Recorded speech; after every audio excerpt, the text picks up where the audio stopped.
Come with me. You need to see this yourself. The old security guard didn't look like a man who enjoyed delivering bad news.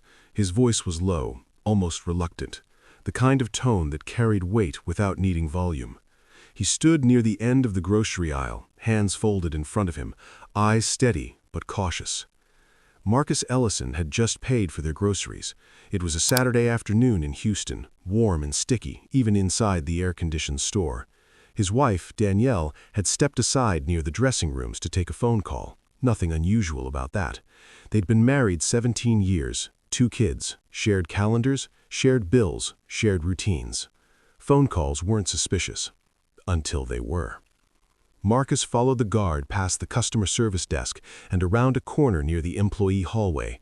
Fluorescent lights buzzed overhead. The guard stopped beside a mounted surveillance monitor that displayed a live camera feed from the dressing room corridor. "There," the guard said quietly. Marcus looked. Danielle stood against the wall, one heel resting against it casually, head tilted slightly. She was laughing into her phone, not her polite social laugh, not her tired end-of-the-day laugh. This one was soft, intimate. She twirled a strand of hair between her fingers. Her voice carried faintly through the thin hallway wall. "I told him I was on the phone with the school. He's so easy." The words didn't echo, they didn't explode, they simply settled. Then she leaned closer to the wall, lowering her voice just enough to make it private but not silent. "Just one more night, then I'll tell him." The guard glanced at Marcus carefully, as if gauging whether he'd need to intervene physically, but Marcus didn't move. His posture didn't shift. "I figured you'd want to know," the guard added. Marcus nodded once. His heart didn't race, his breathing didn't quicken, something inside him simply recalibrated. He walked back through the store calmly, collected the grocery bags, and placed them in the trunk. When Danielle returned, she looked perfectly composed. "Sorry," she said lightly, sliding into the passenger seat. "School stuff." He smiled. "No problem. Everything good?" She leaned over and kissed his cheek. No hesitation, no guilt. "Everything's fine." He drove home. That night, Marcus didn't sleep. He lay on his side of the bed, staring at the ceiling fan as it rotated slowly. Danielle slept beside him, one hand tucked under her pillow. He noticed it for the first time. Her phone was under there too. She shifted once in her sleep, her hand adjusting protectively over the pillow. Marcus had spent 7 years as a military intelligence analyst before transitioning into construction management. He'd built his career on pattern recognition, behavioral analysis, identifying inconsistencies most people overlooked. And suddenly, his wife was a walking inconsistency. The gym bag she never unpacked, the volunteer meetings that didn't show up on shared calendars, the new perfume, the locked phone screen, the subtle but measurable shift in tone when she mentioned certain friends. He didn't confront her. He started logging. Dates, times, behavioral changes, financial discrepancies, tone variations, everything cataloged neatly in a private digital file. It wasn't emotional, it was methodical. Within 72 hours, Marcus called in a favor. An old friend from his military days now worked in digital forensics in Dallas. The man specialized in recovering deleted communications in high-conflict custody cases. 2 days later, Marcus had access to every deleted message, every voice memo, every backup file. The voice recordings weren't dramatic, they were worse. Soft laughter, future plans, hotel confirmations disguised as work conferences. The next file was a photo time-stamped 12 minutes after Marcus paid for groceries that Saturday. Danielle stood near the dressing room corridor. Not alone. The other man wasn't touching her, but proximity can be louder than contact. His hand hovered near hers. Her face glowed. That half smile she used to give Marcus before children, before mortgages, before exhaustion settled permanently between them. Marcus stared at the photo longer than necessary. This wasn't cinematic betrayal. There was no shouting, no broken glass, just a cold pressure behind his ribs that refused to ease. He upgraded the plan. First stop, a family law attorney in downtown Houston with a reputation for discretion and pre-litigation asset strategy. They opened a file and built a timeline. Second stop, their financial advisor.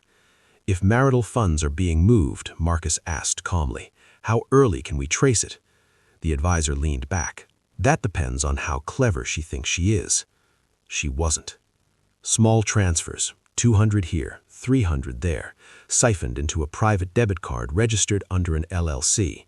The LLC's initials matched the other man's. Marcus didn't react outwardly. He froze the joint accounts, transferred the house deed through a clause signed years ago when his father co-signed the mortgage. Legal protections activated. She couldn't sell it, couldn't leverage it, didn't even know it yet. Then Marcus booked a conference room in a midtown Houston co-working space. Danielle thought it was an investor meeting for his construction company. The other man thought it was a business expansion discussion. Neither knew the meeting was with Marcus.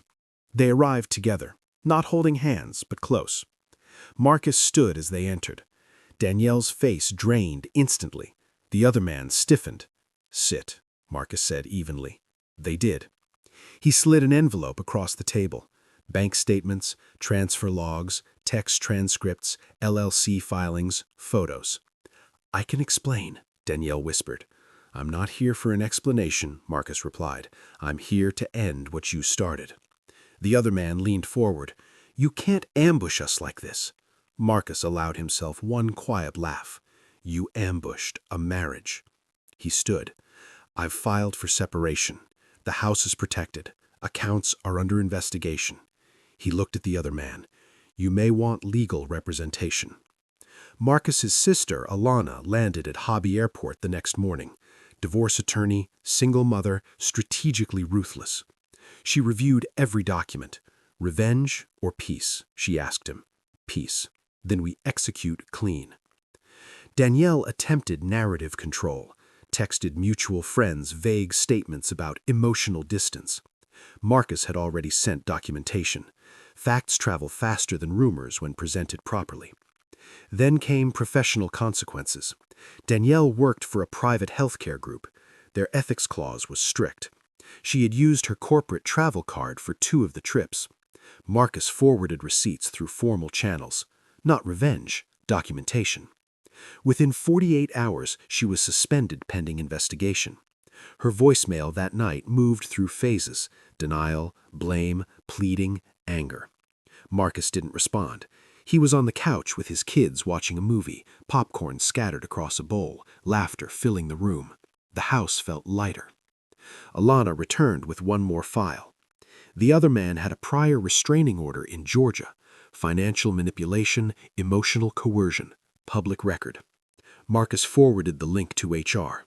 Danielle's suspension became termination. The other man texted once, "Let's meet." Marcus didn't reply. Instead, a legal cease and desist was served within hours tied to financial entanglement. Silence followed. Weeks passed. Divorce proceedings advanced efficiently. Danielle requested one final meeting.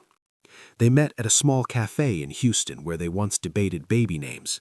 She looked exhausted, stripped of performance. "I didn't think you'd find out," she admitted. He nodded once. She slid a photo across the table. Their wedding day. "You can destroy it. I just didn't want to hold it alone." Marcus studied the image. 2 young people smiling at forever. He folded it carefully and placed it inside his jacket. "I'm not here to punish you," he said calmly, "but I'm not here to save you." Tears fell. "Will you forgive me?" He stood.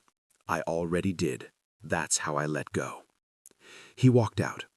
The divorce finalized months later. No courtroom theatrics, no public spectacle, just signatures. Danielle moved to another city. The other man disappeared entirely. Marcus rebuilt. He rebuilt morning routines, rebuilt financial structure, rebuilt trust with his children through consistency.